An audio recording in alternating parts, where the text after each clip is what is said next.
Welcome to Obey Your Strengths with Gallup Certified Strengths Coach, Kersten.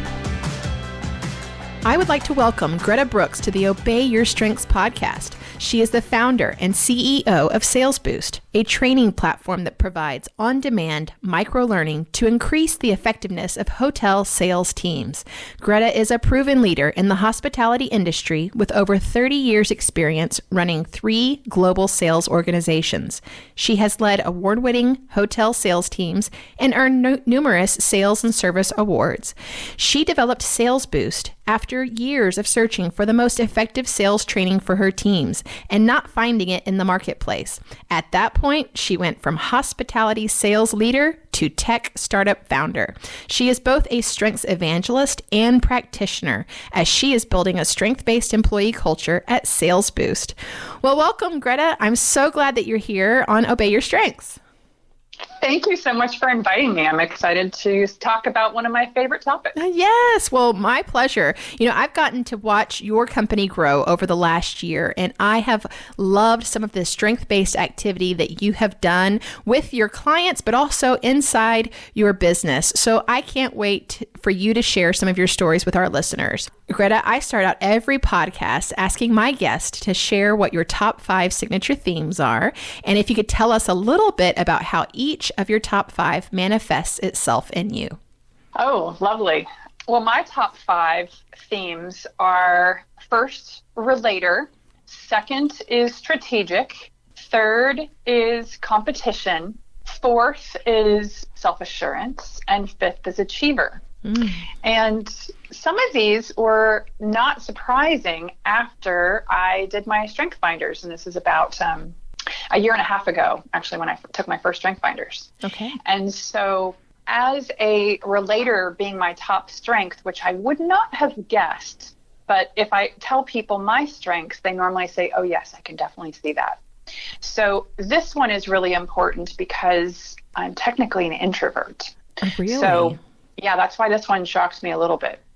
But when I read more about it, that they find deep satisfaction in working hard with friends to achieve a goal. And then one of the personalized strengths that makes me stand out, I agree. I am most gratified by individuals who want to improve personally and professionally. So it notes in Relator that I would be a good trainer or instructor because I do take cues from others. And I like to detect those subtle and not so subtle emotional cues. So I like the challenge of turning people around or relating to them or understanding their thought process. But most importantly, I think the last thing I just said was I am gratified by individuals who want to improve personally and professionally, because that's what's really exciting to me. So no wonder I have SalesBoost as a company. It's a perfect fit. Well, I can see connections to your Relator, your strategic, your achiever. Tell me a little bit about competition and self-assurance. Oh, yeah. So, as an entrepreneur, strategic makes perfect sense. But the competition side is what really, I think that's one of the things that really has always driven me. So I had this big box of awards that I would cart around. And every award that I ever got, including the award for being the best, what do you call those people that check the walkway before kids can walk across the street? So crosswalk person? We got an award. You got an award for that? I keep every award. Kathy, I am so proud of every award I get. And my husband noted to me, he said, most people don't carry that junk around. They let it go. And I'm like, oh no, I've earned this. So competitors, people with that competition as a theme, strive to win first place and revel in contests. So I thought, wow, this is really interesting. I want to dive more deeply into this. So it says that you probably register for the most difficult rather than the easiest classes. That was me. When I was in school, or in any environment, if I didn't know anything about the topic or it was a stretch, I would take that course. I wouldn't go for an easy A. I didn't figure out later to get into, a really good an Ivy League school that I would need to have impeccable grades. So, but I wanted to push myself and strive to be the best performer, but also to just push myself to my ultimate. And so It's very interesting. This also notes that I like to be top performer. It definitely pushes me in any situation. I can also be the double-edged sword here. I can be a very annoying game player. So I like to win, and I will put everything into it, which can cause annoyance with people who are not overly competitive. So. Well, thank you for sharing some insight into how those manifest themselves in you. Hey, tell us what led you to leave a 30-year career in hospitality to launch a startup in the tech industry. I think at some point in your career, you have some great ideas that pop into your head that if you're a natural problem solver, which I am, and I think most of us are in a leadership position, especially being strategic, that's one that probably people of that theme probably have the entrepreneurial spirit because they see how things can be done a little differently. So I just found a gap and found something that needed to be fixed. And I couldn't find a way or an opportunity that would make sense for us, for our industry. And so training and development is so important to me. And I saw a gap between the in-person training and the training that really happens, that's the most productive, and that is the practice and rehearsal and being prepared for when you communicate or when you go in front of customers. So currently today, in today's environment, we practice a lot on real life customers. And most of us have been customers in many different ways, in a restaurant or in a hotel or different places or on the phone with customer support. And you just wish they had a little more training. And so I found the gap, and then I just decided that it was the right time in my career and the right time with the people that I knew around me that would help support this business, and saw that it would be a good benefit as well for their organizations. And so I made the leap and dove into it. So, how much of a role did your self-assurance play in that decision? It sounds like the circumstances were all right, that the components of, you knew you'd have support, you knew that this was a good time in your career, but did you have just this internal knowing that this was going to work? I did my evaluation. So I think self-assurance is one of those things that people can see that. And I thought it was at first too, that people just run off and do things that they think are right, excluding what others think. Mm-hmm. So self-assurance for me was one of probably the most challenging of my strengths to understand at first.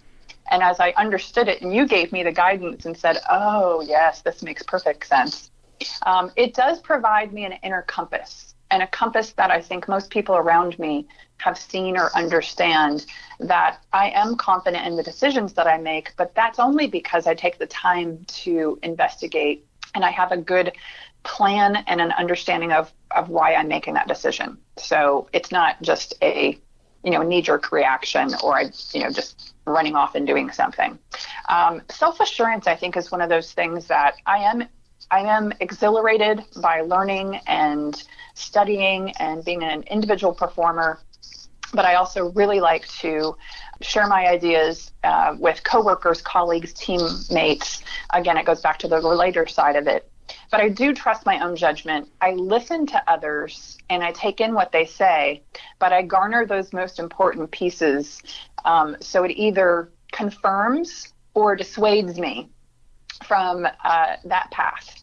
So I usually get a very large swath of input before I move forward. Even though self-assurance and people with self-assurance feel that their decisions are right, it's the investment that you make into making sure that decision is the right way to go. But I think it gives me a great deal of confidence. And I think confidence is one thing when you're building a business and you're an entrepreneur or you're a leader, that self-assurance is a muscle that you should focus on, because that gives people around you, your team members, your customers, your colleagues, they gain confidence and they want to be part of it. So I think it's definitely a driving force in our current success, and just probably in my success in general. I just didn't know a lot about it when I was younger. You make a terrific point around self-assurance helping add to the confidence level around what for your teammates about what direction you're moving in. So your self-assurance provides that. And, I've seen you use that as you are intentionally building out the culture of SalesBoost.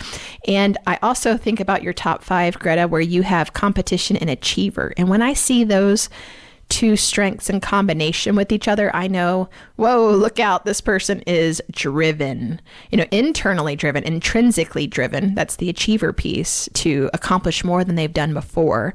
And the competition piece is driven externally to other measures outside of yourself. So I think that has played a lot because your organization has grown pretty fast. Can we talk about your culture a little bit? Oh, I'd love to. Okay. You're building a strength-based culture from the very beginning at SalesBoost. What was it about that when you set out to build your team and it was just you, right? And then you added 1 or 2 people pretty quickly on? Like, tell us the story about how you added team members and how you're embedding strengths. Oh, it's one of my favorite topics, and I try to share this with others because I think if you can start at the beginning, you're answering the question why, and you're building out a team, figuring out who's going to help you grow the business at what stage. And sometimes at certain stages, you need people who can do one thing really well. When you're building a business in the very beginning, you need to find people that are willing to do anything, and learners and people who are faceted, and they have some various strengths that they can bring to the table that expand on yours. Mm-hmm. So when I first used StrengthsFinders with my team, and you were there for our launch, yes, we found rather quickly that we had a deficit because we had a lot of influencing and a lot of relationship building and a lot of strategic mindset, but the execution was lacking. I remember that. And we were feeling it, Kathy. So we felt it because we had all these ideas, but then you have to make them happen. So then when we hired folks after that, we looked for people that could help us achieve with more executing strengths, or achieve our goals through those executing strengths. And so that was really critical and such a powerful way for us to build this business, so that we weren't hired, because oftentimes we hire ourselves. We hire a mirror image of ourselves almost. We look for the same strengths because that's what we're comfortable with. And when you're looking at building out a team, you really have to make sure that you have a piece of all of the components of strengths, so you get as many of the 34 as you possibly can, especially in the 4 quadrants that are critical to making a successful team. And then in addition to that, I think the other part of it was that I think is so important is everyone on the team should be self-aware and bring their best self to work. And that's a big, just a huge theme for us in building out our team. So the building of it and why we use it with our team members is, if I am a leader, I'm more self-actualized. I'm going to bring my best self to work every day.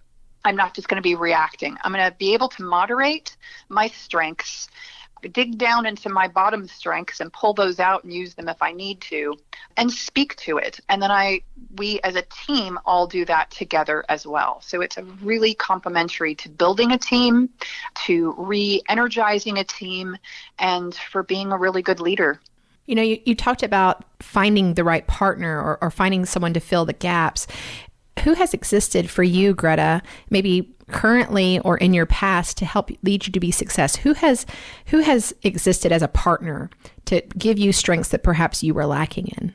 I think in the past, I've had some fabulous coaches. In fact, one of my past bosses and coaches just joined our organization. So I'm pretty excited about that.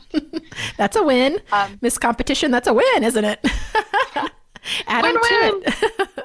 Yes. Awesome. And what did they provide to you? And what are they going to provide to you now that they're on your team? So one of the things that I looked for, I'm going to start in the very beginning. Okay. I think that my self-assuredness probably kept me from finding mentors in the very beginning. Oh, what a great point. What a great point.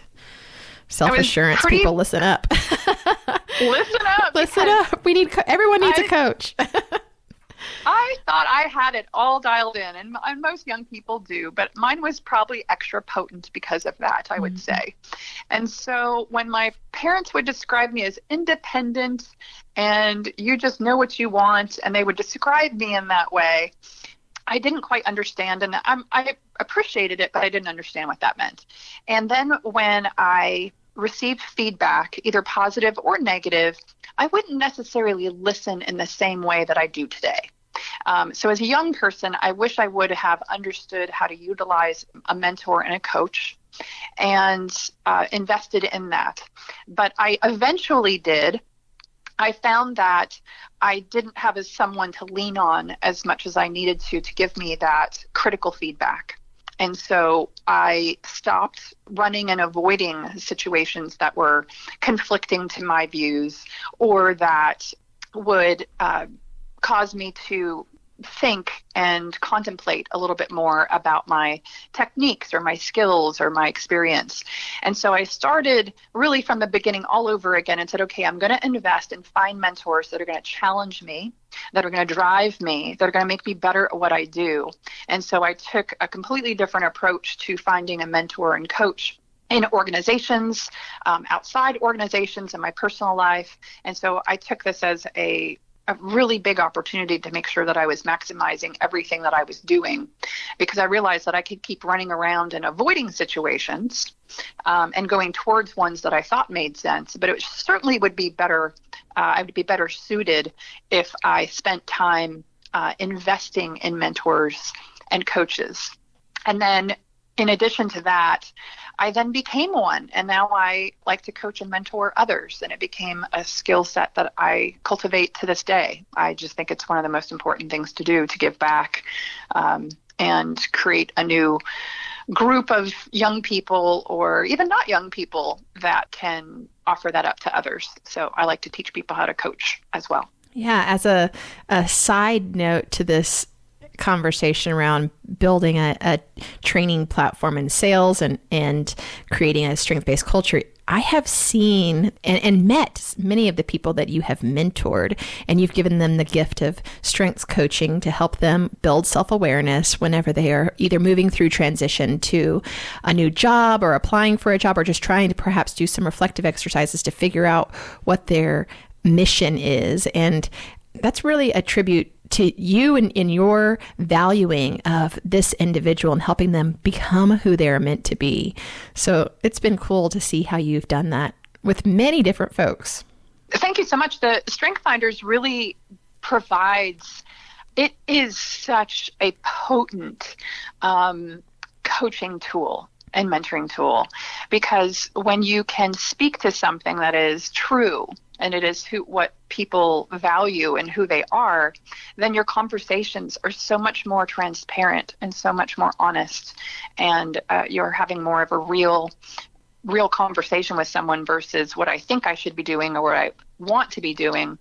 It's more designed around what's in it for that individual. So, And it's a great positive way to address critical feedback of how you can grow differently, how you can maybe some strengths are getting in our way, and then understanding how that strength is holding us back and how to figure out a way to utilize it so that it's more in a strength zone versus something that's in the way of our productivity as a weakness.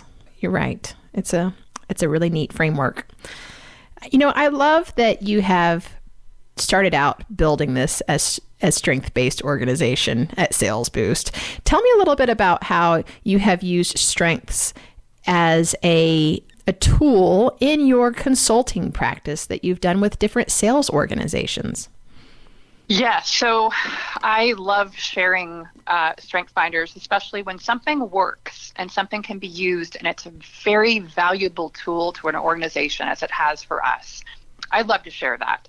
And so there was an organization here in the DFW Metroplex that was trying to create a cultural transformation. And they had been doing things the same way for 30 years and were successful.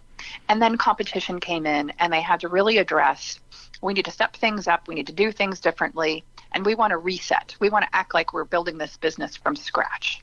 And I said, fabulous. I'd love to be part of that. First and foremost, I recommend that we start at the beginning and use StrengthsFinders to understand who your team is, what they're about, giving you that valuable insight. In addition, you're giving your team valuable insight to their leaders, to their colleagues, to their coworkers, and most importantly, to themselves. And that was such a gift to this day, and this has been about a year now that we've been working with this client. They absolutely love it and now have incorporated StrengthsFinders and strengths into their organization and use it on a daily basis. So better understand good fits for positions. They understand when they're looking at hiring folks for different levels within the organization, they understand those that maybe could be on a more ramped up development plan for leadership because they have some natural leadership skills. Mm-hmm. And most importantly, they couldn't understand why some folks were not doing so well or would complain or had some challenges with things. And when we looked at the strengths, we realized that some of them were really simply in the wrong position. They weren't utilizing their strengths. And when they spoke to them about, hey, your strengths are this, and we do have some other openings, or when we do, would you be interested in that? They were ecstatic about being able to work within their strengths. And it was an aha moment to us and to everyone else when these individuals were not told you're not succeeding in your role. And instead the conversation was geared towards this is where you're going to be most successful and feel good about what you're contributing. That completely changed. It was a major cultural transformation just within StrengthsFinders. So we're very excited about that. And it's just a winning combination of and a great starting place for resetting your culture. That's amazing. Resetting your culture is hard work, and it takes a long time. So what a neat intervention activity to do where it starts from a positive place, right? Because disrupting your own work can be scary at times and create some ambiguity, but this is a really neat example of how an organization is being intentional about starting from a place of positivity, a place where we're focusing on what's right with people versus what's wrong with the organization. So that's a really cool story. Thanks for sharing that one. Yeah. When you think about the growth of SalesBoost in the future, tell us a little bit about, your vision for what SalesBoost will become. Our ultimate vision for SalesBoost is to be the platform that accelerates the performance of team members that communicate with other people in many different ways, whether you're a salesperson or you're customer service. But as a frontline team member, we see that SalesBoost is really going to provide a benefit to the organization and to the individual. Because when people can become more confident in their skills and their abilities, then they're going to perform better overall. Again, when I spoke about I avoided conflict, you can see a lot of people changing, but they don't necessarily know why they want to make the change. So SalesBoost is very complementary to StrengthsFinders because we're all about creating a positive environment to develop yourself and maximize your opportunities and do so at your own pace and your own self-awareness. So I love that. I love the whole idea of growth. I mean, that's what StrengthsFinder helps you do. And that's what SalesBoost is doing, is to helping people grow and moving from that raw to mature theme in our lives of where perhaps we have these talents and they're raw in our younger days, like your story of self-assurance. And then it moves to a mature place where you begin to wield success with your strength. And you've shared some great examples of that with your self-assurance throughout this whole conversation. So that's really cool, Gretta. Thanks. I have one final question for you. And this is the question I end all of my podcasts with. Gallup tells us to play to our strengths. But over the years, I've learned that strengths are so deeply connected to the why we do what we do that our strengths have needs that must be met. In fact, sometimes our strengths are something to be obeyed rather than played. That's why I call this podcast Obey Your Strengths. Do you have a story of having to obey your strengths? I do, but more related to my daughter. And I use this story many times to describe how I wish with my stepdaughter that I would have been known more about her, and she would have known more about me at a younger age. Because I think that if I could help her obey her strengths, she's not going to listen to her parents and what she thinks, or she may choose to make decisions based on what are good for her. So I think that obeying your strengths is something that, as an individual, knowing what they are is first and foremost. You just have to start there. And so our daughter was running off to college and very excited about going and being a dentist. And she was doing what she thought she should do because it would please other people. And we kept saying, think about what you want to do. But when we understood her strengths, and Kathy, I think you actually coached her for her strengths. Yes. When I understood her strengths, I realized that her strengths related to everyone else in our family were so very different. And so she could have gone off on a path that would have been frustrating and painful and a little bit of a torture for her. And so being able to understand her strengths and understand the paths and career paths that would suit her best has been such a positive experience for her, because now she knows why that would make sense for her, and she understands why that feels good. I'm going to give you an example. Okay. She tries out quite a few things because my husband and I are very similar in we have 5 strengths in our top 10 that are the same. And are they self-assurance? No, that's achiever. That's I know they're definitely achiever, aren't they? I've met your husband. The only one who doesn't have is self-assurance, but he's got all the rest. Got it. When our daughter was able to understand these strengths, and she tested the waters with a freshman introduction camp to her school. It's called Fish Camp. And in Texas, it's a very big deal. And so she signed up to try something new. And so trying something new for her is always just an investigation, and she challenges herself and kind of stresses herself out a little bit.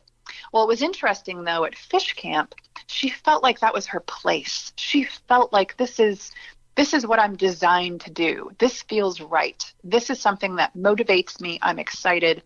And now she's done Fish Camp for 2 years in a row. Now she wants to be the leader of the entire Fish Camp her senior year. And she wants to push herself that direction. So she would never have understood why it felt so good and how to utilize this in her future career and take this opportunity and maximize it.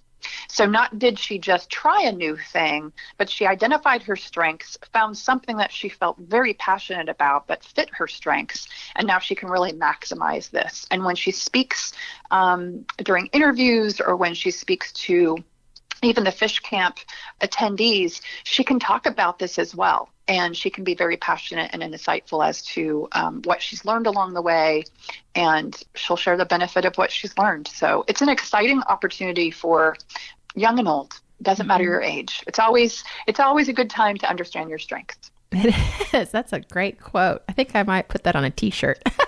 I wish that I had found out my strengths whenever I was in college. So that's a really great gift for her to get started on her strengths journey so early, so that she can realize where she's going to feel the most aligned to the things that she does. So that's really cool. Thank you so much for joining us today on Obey Your Strengths. It was a pleasure learning about how you're using strengths at SalesBoost, and we wish you the most success that you could possibly attain for yourself. Thank you, Gretta. Kathy, it's always a pleasure working with you. Thank you. To learn more about Kathy Kersten, visit her website, kathykersten.com. That's KathyKersten.com. Obey Your Strengths is produced by Geekdom Media in association with Gameday Media Enterprises. Executive produced by Lorenzo Gomez, John Garcia, and Michael Argent.